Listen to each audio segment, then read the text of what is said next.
अस्सलाम वालेकुम, welcome to my YouTube channel ideas by Bushra Numan.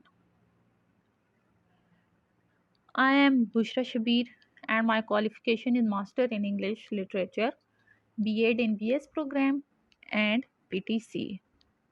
My teaching experience, I have 1 year teaching experience and I am also a home tutor. आज का हमारा topic है first law of motion, Newton law of motion. Newton have 3 laws: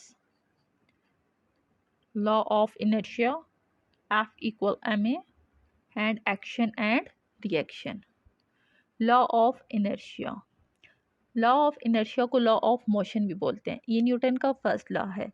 N object in motion tends to stay in motion and an object at rest tend to stay at rest unless acted upon by an external force. अब इस सारी बात का क्या मतलब है, ठीक है, ये हम आगे देखते हैं। What does this means?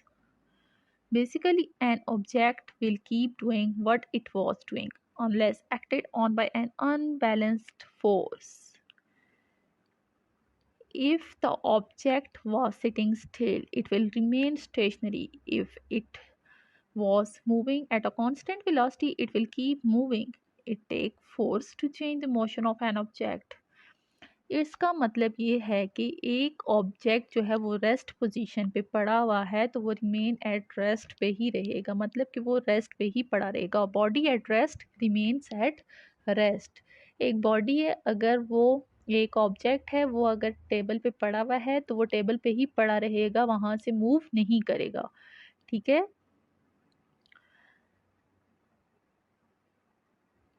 If the object was sitting still, it will remain stationary. It was moving at a constant velocity, it will keep moving. अगर एक बॉडी है वो पड़ी हुई है, टेबल पे है, तो वो पड़ी रहेगी। लेकिन अगर एक ऐसा ऑब्जेक्ट है जो मूव कर रहा है तो वो मूव करता रहेगा। In motion, remain in motion at a constant velocity, ठीक है। It take force to change the motion of an object.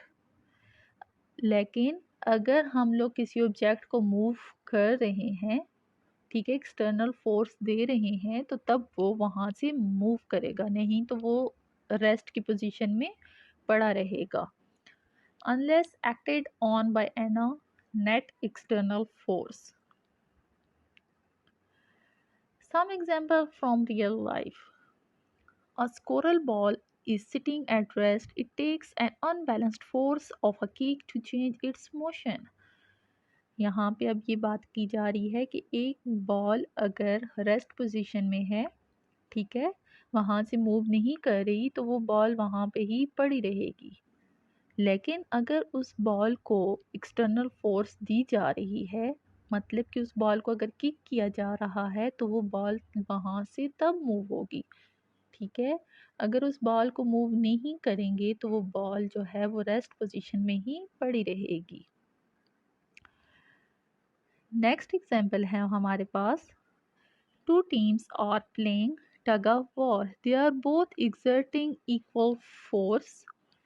This balanced force result in no change of motion. दो टीम्स हैं, वो टग ऑफ वॉर खेल रही हैं, मतलब एक टीम है जो टग ऑफ वॉर अगर खेल रही है तो उसमें दो टीम्स इन्वॉल्व होती हैं, ठीक है।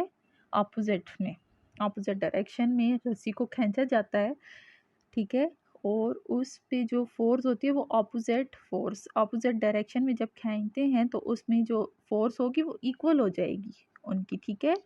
This balanced force results in no change of motion, तो उसमें मोशन में कोई चेंज नहीं होगा क्योंकि वो फोर्स जो होगी इक्वल हो जाएगी। दोनों तरफ से अगर एक रस्सी पे जोर डाल रहे हैं तो उसकी फोर्सेस जो हैं वो इक्वल हो जाएंगी। अपोजिट डायरेक्शन में उसमें जब फोर्स पड़ रही है तो वो डायरेक्शन जो है उसकी वहीं पे होगी, वो मूव नहीं करेगी, ठीक है।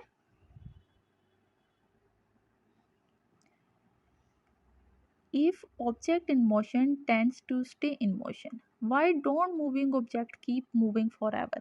अब हमारे पास क्वेश्चन ये पैदा होता है, सवाल हमारे पास ये बनता है कि अगर एक ऑब्जेक्ट है, वो हाँ अगर मूव कर रहा है तो वो मूव करता रहेगा। पीछे तो हमने ये बात पढ़ी ना, ये बताया गया आपको कि एक ऑब्जेक्ट अगर वो मूव कर रहा है तो वो मूव करता रहेगा। लेकिन ऐसा नहीं होता, वो चीज़ रुक जाती है। ठीक है, क्यों ऐसा नहीं होता? अब सवाल तो हमारे पास ये पैदा हो रहा है कि क्यों ऐसा नहीं हो रहा, ये सवाल बनता है। This thing okay, things don't keep moving forever because there almost always an unbalanced force acting upon it। लेकिन जो चीज़ मूव कर रही है वो हमेशा के लिए मूव नहीं करती, क्योंकि उस पर एक्सटर्नल फोर्स जो होती है वो एक्ट करती है। अब किस तरह एक्ट करती है ये हम आगे देखते हैं। A book sliding across a table shows down and stop because of the force of friction. अगर एक बुक पड़ी हुई है टेबल पे, ठीक है, रेस्ट पोजीशन पे पड़ी हुई है बुक टेबल पे, तो वो पड़ी रहेगी जब तक उस पर एक्सटर्नल फोर्स अप्लाई नहीं होगी। वो बुक वहाँ से मूव नहीं करेगी। अब एक्सटर्नल फोर्स कैसे अप्लाई होगी? हम उस बुक को जैसे ही उठाएंगे तो उस पर एक्सटर्नल फोर्स अप्लाई होगी, वो बुक वहाँ से तब मूव करेगी। ठीक है, इस सारे प्रोसेस को क्या कहेंगे? फोर्स ऑफ फ्रिक्शन, फ्रिक्शन कहेंगे। नेक्स्ट हम देखते हैं, if you throw a ball a but it will eventually slow down and fall because of the force of gravity. एक बॉल को जब हम थ्रो करते हैं वो मूव करती है, आगे की तरफ जाती है। ठीक है, जैसा कि पीछे हमने पढ़ा कि एक मूविंग ऑब्जेक्ट जो मूव करता है वो मूव करता रहेगा, लेकिन वो बॉल रुक जाती है। क्यों रुकती है? ठीक है, उस पे एक एक्सटर्नल फोर्स पड़ रही होती है। ठीक है, वो एक्सटर्नल फोर्स क्या होती है? ग्रेविटी होती है, जो उस बॉल को रोकती है। वो बॉल रुक जाती है। जब हम बॉल फेंकते हैं तो वो मूव करती हुई आगे जाती है, लेकिन वो आगे जाके रुक जाती है। स्लो होते होते वो रुक जाती है। क्यों? क्योंकि उस पर वो ग्रेविटी पड़ रही होती है, फोर्स ऑफ ग्रेविटी होती है वो, जिसकी वजह से बॉल रुक जाती है। So thank you to watching my video. अल्लाह हाफिज़।